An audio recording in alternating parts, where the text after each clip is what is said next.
Staffers are feeling the squeeze. They say the resources just aren't there and students are now suffering.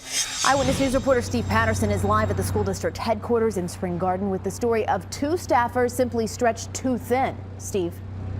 And Jessica, administrators here hope that cigarette tax passes not to improve Philadelphia schools, but to help keep it at status quo. They say that because if they lose any more people, they will be at dangerous levels, not only for safety, but also for the health care of their children. And if you want proof of that, today I spoke to a nurse who oversees nearly 1,500 children and relies on teachers to help her do her job.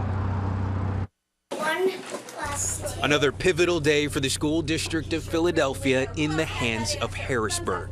I don't know how we could exist even with less than we have now.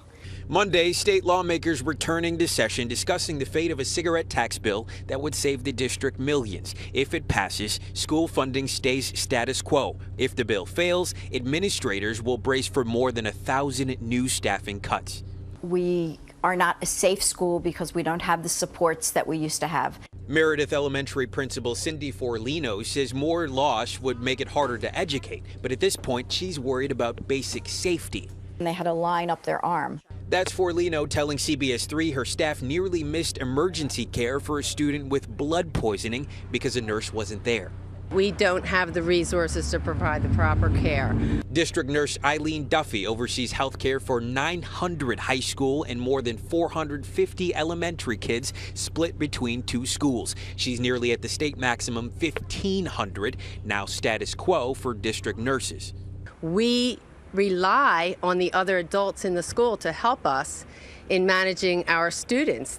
And for a district already embattled with recent child deaths at schools without nurses, Duffy says less staff, no matter who they are, would be catastrophic. No matter what happens, if we lose more people, this devastating situation is only going to get worse.